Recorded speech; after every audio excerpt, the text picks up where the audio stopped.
Muito bem, o governo Lula direcionou 1,4 bilhão de reais do orçamento federal a cidades comandadas por aliados, sem que os devidos repasses tenham a devida justificativa técnica, de acordo com uma reportagem do UOL. Em Hortolândia, São Paulo, por exemplo, a prefeitura não especificou a quantia desejada e recebeu 50 milhões de reais do Ministério da Saúde. Nesse caso, o responsável por pedir os recursos foi o ex-secretário municipal Cafu César, que apesar de ser do PSB, é muito próximo do PT e de José Dirceu, o petista mensalheiro, condenado também no Petrolão. Araraquara, aqui em São Paulo, governada pelo petista Edinho Silva, amigo de Lula, recebeu mais dinheiro do que havia pleiteado. A prefeitura pediu 42 milhões de reais e saiu com 59 milhões. A documentação disponível no Ministério da Saúde não detalha como isso ocorreu. A reportagem cita que as cidades de Mauá, Diadema e Hortolândia, também em São Paulo, e Cabo Frio e Belfor Roxo, governadas por aliados no Rio de Janeiro, também foram beneficiadas por esses repasses do governo Lula. A SECOM, Secretaria de Comunicação Social da Presidência, disse em nota enviada ao portal que os atendimentos de demandas levadas por prefeitos ao presidente seguem, aspas, critérios objetivos, fecha aspas, e que as verbas são enviadas pelos ministérios, aspas, de forma documentada, fecha aspas. O Graeb escreveu nessa segunda-feira o artigo Lula reclama de emendas, mas distribui dinheiro do mesmo jeito. E já vai analisar isso para vocês, mas antes a gente recebe aqui virtualmente o senador Alessandro Vieira. Aliás, a produção está me avisando que ele vai entrar já em instante, está ajeitando com ele aqui a conexão, então vamos inverter a ordem e ouvir. Ah não, Alessandro Vieira já está bem, então primeiro a produção me avisou que, não, segura uns segundinhos, agora já avisou que está tudo bem, ela foi rápida. Alessandro Vieira do MDB, seja bem-vindo aqui ao Papo Antagonista. Boa noite, é um prazer estar falando contigo, Felipe, e com toda a sua audiência. É um prazer sempre recebê-lo aqui nesse programa. E a gente queria saber a explicação do senhor, porque muitas pessoas leigas em questões orçamentárias não entendem exatamente o funcionamento, e a gente sabe que muitos políticos experientes, para não dizer ali raposas do velho centrão, se aproveitam justamente dessas brechas, desse excesso de rubricas, desses jargões, para utilizar o orçamento a seu favor. E nesse momento existe uma briga que envolve tanto a cúpula do Congresso, ali principalmente na presidência da Câmara, do Arthur Lira, quanto o governo Lula e até o seu representante no STF, Flávio Dino, indicado pelo menos pelo presidente Lula, para ver o que fazer com essas emendas. Então o que o senhor destaca em relação a toda essa confusão? A gente viu o escândalo do orçamento secreto estourar no governo Bolsonaro, a gente viu uma forma maquiada continuar no governo Lula, e agora tem essas divisões de emendas PIX, tem as emendas impositivas, tem o orçamento secreto. Quer dizer, como é que o senhor organiza esse debate? Bom, primeiro, de fato, a gente tem um problema no Brasil de excesso no que toque às emendas, né, ao controle orçamentário pelo Congresso Nacional. Isso é um problema de verdade. Mas a decisão do ministro Dino mistura tudo num saco só e comete uma série de excessos, na minha visão. Então, nós temos 4 tipos de emendas aí em discussão. As emendas individuais, de bancada, de comissão e a emenda especial, que está lá dentro das individuais. De fato, as emendas especiais, que pegaram esse apelido de emenda PIX, elas têm muito problema de transparência e governança, ou seja, é um dinheiro que é transferido do Orçamento Geral da União e cai na Prefeitura, no governo estadual, de uma forma descontrolada. Isso não é bom. Por outro lado, a de comissão, ela também não tem previsão adequada constitucional, ao contrário das individuais e as de bancada. Essas estão previstas na Constituição, elas têm tamanho certo, elas são totalmente rastreáveis, e o que cabe discutir no tocante a essas emendas seria o valor, né, o percentual dentro do disponível para investimentos no Brasil. O tamanho do disponível para o Congresso brasileiro é absolutamente maior do que qualquer país democrático que a gente tenha conhecimento. Então, essa é a organização para as pessoas entenderem. Não é tudo safadeza, corrupção, não é tudo descontrolado, mas tem uma parte grande que precisa ser devidamente adaptada e que eu imagino que nas próximas semanas a gente vai ter um pouquinho mais de clareza. Você acabou de citar um caso de não transparência orçamentária partindo direto do gabinete do presidente Lula. Então é muito fácil tentar jogar essa batata quente só no colo do Congresso, quando na verdade o orçamento no Brasil é um problema. Carlos Graeb tem uma pergunta para o senhor. Diga, Graeb. Senador, boa tarde, boa noite, na verdade, né? O senhor é crítico ao volume das emendas. E parece que esse é o ponto em que o Congresso não quer abrir mão. Quando a gente conversa com pessoas em Brasília sobre a discussão que deve acontecer ao longo dessa semana, envolvendo as três partes, né? Congresso, Executivo e STF, parece que o ponto de honra do Congresso era: nós não vamos abrir mão do volume de emendas. Então, como é que vai se equacionar isso? Se já existe logo de partida, essa inflexibilidade do Congresso. A gente tem que lembrar como é que essas emendas surgem, né? Elas surgem lá atrás e elas entram na Constituição para evitar o toma lá da cá que punia parlamentares independentes e oposicionistas e beneficiava apenas a turma da cozinha do governo. Então elas têm uma boa razão para existir.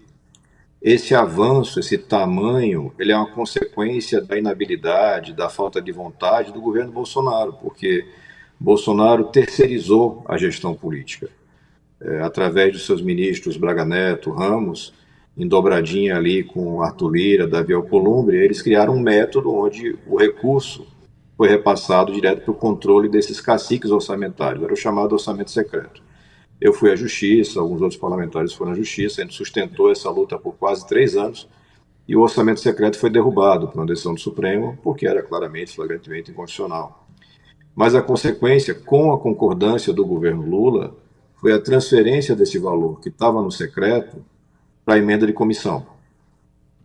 E na emenda de comissão, novamente, você tem o controle do cacique partidário, do cacique do Congresso, e esse valor não é distribuído de forma transparente e igualitária, nem entre os congressistas, nem entre as unidades da federação.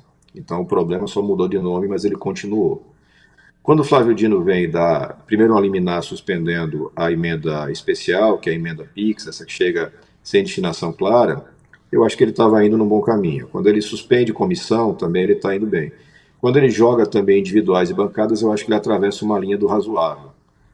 Porque está falando de instrumentos orçamentários que estão na Constituição, que são usados há uma década e que são rastreáveis, que você tem vinculação com o projeto, que você tem toda uma transparência acompanhada pelo TCU. Não há dificuldade com relação a essas emendas. E a questão do tamanho delas vai depender claramente de uma construção política. Um governo forte, que se disponha a articular com os parlamentares, vai conseguir reduzir o tamanho desse repasse. Aquele governo fraco vai continuar refém e cada vez com mais valores transferidos. Ele vai chegar a um ponto em que ele vai ter que começar a discutir seriamente no Brasil o parlamentarismo, porque eu não posso ter um Congresso com orçamento e sem responsabilidade. Se essa for a decisão política do Brasil, de transferir o orçamento para o parlamento, então a gente tem que mudar o regime de governo e vamos para um parlamentarismo, para que pelo menos a gente tenha ferramentas de controle, de transparência e governança para isso. A gente espera ter alguma mudança nos próximos dias, mas a experiência no Congresso aponta sempre no sentido da manutenção dos valores já conquistados e sempre de um avanço por conta da fragilidade do governo do momento. Senador, o senhor falou que isso vai depender de uma construção política e o presidente do Supremo Tribunal Federal, o ministro Luiz Roberto Barroso, marcou para terça-feira 20, portanto amanhã, uma reunião com a cúpula do Congresso para a tentativa de um acordo sobre as emendas parlamentares. Esse encontro vai contar ainda com representantes do governo do presidente Lula. Portanto, a cúpula dos 3 poderes vai estar reunida amanhã. Como é que o senhor enxerga esse tipo de reunião? O senhor considera necessário ou não? E fica uma discussão sobre quem tem o controle sobre essas emendas que, como o senhor disse, não são distribuídas de maneira tão transparente quanto as individuais e de bancada. O governo Lula me parece que quer ter mais o controle para relembrar os tempos de toma lá da cá dos governos petistas. E o Congresso conseguiu essa emancipação, atuando numas brechas durante o governo Bolsonaro e quer manter esse controle. Como é que fica esse cabo de guerra? A gente não tem uma definição de onde isso vai parar, mas esse formato onde o judiciário se coloca como ator político para construir soluções políticas me parece o pior dos cenários. O ministro Barroso, que tem todo o meu apreço, não tem nenhuma legitimidade para propor soluções políticas. Ele não foi eleito para absolutamente nada, nem para a presidência do Supremo, porque lá é um rodízio, não tem eleição. É só uma simulação de eleição. Então, acredito que esses atores políticos efetivos, o Executivo, o Congresso, com seus, enfim, presidentes, vão ter que construir um ponto de equilíbrio que permita que o Executivo tenha um poder de gestão, de investimento. Quando eu briguei contra o orçamento secreto no governo Bolsonaro, para devolver o orçamento para o Executivo, é justamente pela compreensão que num sistema como o nosso, presidencialista, o Executivo tem que naturalmente puxar a linha dos investimentos, da definição de prioridades, e a gente do Parlamento faz acréscimos, ajustes, as emendas, o próprio nome já indica, é uma emenda, não pode ser o principal, não pode ser o maior volume, não faz o menor sentido. Mas não sei apontar, não consigo adivinhar exatamente para que lado vão. Posso intuir que vai ter uma partilha de valores e as coisas vão ficar mais ou menos como estão. Carlos Grebe, última pergunta sobre esse tema. O senhor falou em parlamentarismo, né, que estava caminhando para isso, dado o grau de controle que o Congresso já alcançou sobre o orçamento. Eu tenho até usado a expressão, de vez em quando escrevendo, parlamentarismo bastardo, porque me parece que já nasceu esse parlamentarismo, mas sem pai nem mãe escritos lá na certidão, né? É possível levantar essa discussão no Brasil? Existe espaço para se discutir forma de governo? Porque, do jeito que está acontecendo, é uma transformação clandestina. Mas tem espaço para discutir isso à luz do dia? De alguma forma ou de outra, ele vai chegar nesse ponto de discussão, porque ou se reconfigura e se recupera pelo Executivo esse controle do orçamento, majoritário ao menos, ou a gente vai ter sempre esse parlamentarismo velado, onde eu tenho presidentes de casas legislativas convertidos em superpoderosos donos de fatias do orçamento. Fatias do orçamento que são distribuídas, em regra, com objetivos eleitorais dentro das casas e eleitorais nas suas bases. Isso vai contra qualquer planejamento orçamentário. A gente sabe que o recurso público tem que servir para alavancar o crescimento do país, para atender as necessidades do cidadão. É uma construção difícil, mas eu acho que colocar o bode na sala pode facilitar essa constatação de, olha, do jeito que está, não dá mais. E isso não pode, repito, partir do judiciário, porque você não consegue detectar com razoabilidade inconstitucionalidades. Você consegue encontrar desequilíbrios, um sistema que não funciona, mas quando eu tenho que apelar para o meu ministro de plantão para fazer uma articulação porque me falta capacidade, a gente está indo muito mal com a democracia.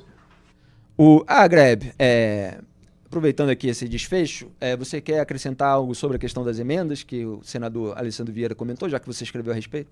Não, eu escrevi a respeito justamente porque a gente vinha falando do Congresso, mas como ele observou, este caso que veio à tona hoje diz respeito ao governo, ao Executivo, o governo Lula, também distribuindo emenda de qualquer jeito, também distribuindo emendas sem qualquer atenção à racionalidade do uso daquele dinheiro e as justificativas técnicas que podem haver para a destinação dos recursos. Então, é um problema do Executivo também. Gasta-se muito mal o dinheiro público no Brasil. É um gasto absolutamente horroroso do nosso suado dinheirinho que vai parar lá na mão deles na forma de impostos. Não é só um problema do Congresso, mas a questão é que o Congresso se apropriou, como eu venho dizendo, de maneira clandestina, de atribuições que nunca foram dele. Então isso aí precisa pôr luz em cima desse fenômeno e resolvê-lo.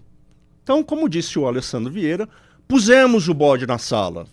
Está lá a discussão sobre a distribuição do dinheiro das emendas. Esperemos que saia alguma coisa menos ruim do que está acontecendo no Brasil de hoje, em que o dinheiro é mal gasto, sem justificativa nenhuma, ao bel prazer das autoridades.